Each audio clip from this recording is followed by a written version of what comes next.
and reading about people from the 70s. And, they're in the crypto space, there's this idea of healthcare. And then there's healthcare in the real world, right? There's giant healthcare corporations in the US.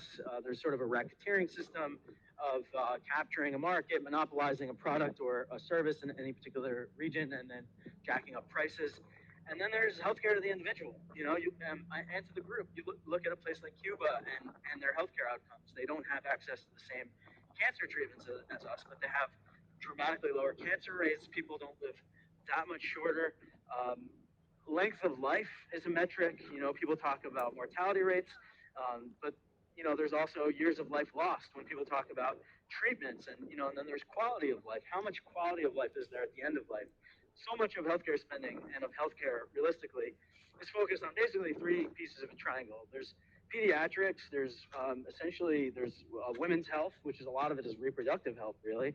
So you're talking about obstetrics, not so much gynecology. And then there's the geriatric health. There's the health of aging. This is where healthcare systems actually, where the rubber meets the road in terms of spending money. And a lot of it, especially in the US, is older people and people aging into their older, later portion of their life, after they're 60. So a lot of it is just, there's the basics of just walking around, having green space. A lot of the US has problems because people don't walk enough, simply put. Then there's food issues. A lot of Europeans and US people compare and contrast. The US food system is really a system of food preservatives because food is shipped so far. So a lot of health is at the basic level is just fresh food and just having a chance to walk outside and not be stressed out. I went to this UN talk this week of this wonderful psychiatrist and also alternative kind of healing specialist woman whose name is Anna Yusim. She held an amazing event with about 8 or 9 native modality specialists. So there was someone from South America that represented tribes. Some of these people were in person, some of them were remote. There was a Mexican woman who was a Mexican healer who actually had worked as like a Western trained nurse for many years and then got into traditional modes of healing. And so much of what accounts for what's going wrong in society health-wise for people who are not either old or having a child are just mental health, right? A lot of physical health relates to mental health. And of course, there's a drug epidemic and other types of epidemics. And a lot of that relates to just essentially social health, like a lot of people's trauma and a lot of other things, there's different theories of childhood attachment and abuse and stuff. And at the same time, fixing things now is about people having social connections. And Native peoples all over the world sort of intuitively not only understand this, but base their traditions on it. And in the West, we have our psychiatric treatments, which often enough don't work. They're very hyper individual based. So there's a sort of a rebalancing coming to the Western psychiatric and psychological modalities, which is it's going to be more group based because that's what we've gone too far away from. We've gone far away from it because 200 years ago, before Freud and before everybody, basically the church had a monopoly on this, monopoly on this. Religions had a monopoly on it, and this was sort of a natural transition. It sort of, I guess, had to happen, but it's run its course. And so a lot of what's going to account for health in the West is going to just be, it's going to be group social health. And that's a tough one to crack because it's like, well, how does that happen? It will happen. It already is happening with traditional religions. People need places to socialize. So how will it happen with the network state and how will the network state sort of promote health? Sure, there'll be definitely a lot of opportunities to get better at contracting doctors, placing doctors where they need to be, but also a lot of it's just social health and preventative health. People just staying in basic shape.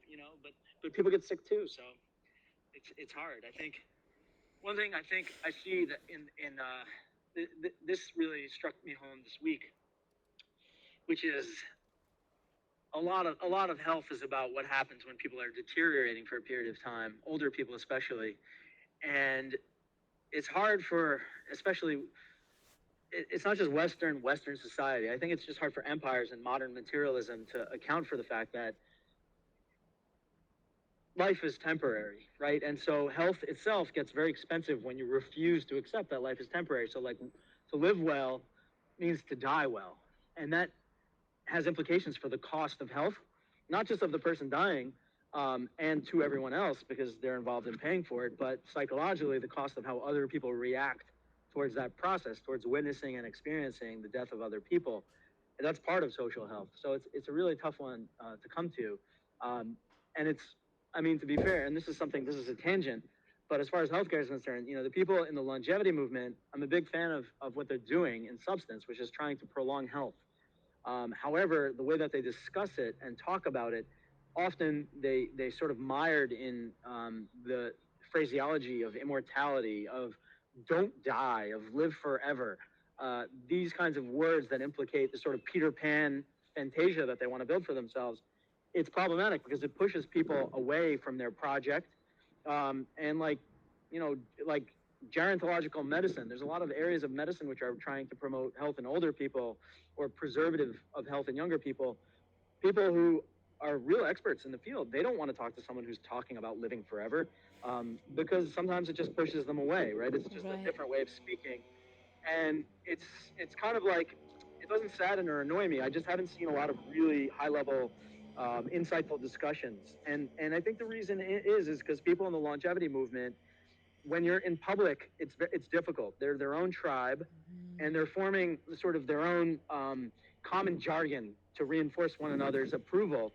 And I don't think and to be fair, I haven't been in real private talks like Chatham House style rules, where it's like, look, how do you talk about these things without necessarily pushing away other people who you could be working with. You could be getting resources from them, helping them, and they're all working towards the same project. So, if it's surely an exercise in building a cult of believing that you're going to live forever, sure, but I don't think that's what it is. I think it's an exercise in trying to, people in the longevity space build better cultures. I mean, they even want to build their own network states and cities based on longevity, and I think that sounds nice in practice. But what does it look like? Are they building a hospital? Like what are they really doing? And if they're going to do some serious things, they got to sound serious to people who are not around them. So it's a tough discussion about what healthcare is, because there's the practical realities of how money is spent in any particular nation state, and then in the network state, people want to talk about health insurance and travelers insurance, and it's great to talk about, and it'll work if you're selling it only to younger people who don't get injured very much. But eventually you're going to have a moral hazard, and you're going to have people who just simply insure and take the wrong risks, and then your insurance can go kaput. So it's very tough. The network state approach to things is a bit imaginary and still trying to conceptualize what's possible. Taking inspiration from the real world that shows you how expensive healthcare can be and where are the areas of expense. And then if you're imagining a religion around all this stuff, yeah, that's it's a tough one. Oh, wow. It's a tough one to conceptualize. Zeev, you're a wealth of data. I'm doing these recordings, at least 4 of them, so we'll be coming back. But last question I'd like to ask you before we drop off is this exercise that I do with people. We're currently in 2034, 10 years ahead. What has been accomplished in humanity and with your own work that you're proud of, that you can share with us from the perspective of 2034? That's a great question. Yeah, what would I hope to accomplish in 10 years? I have a bunch of projects, right, that I think any one of them would be great.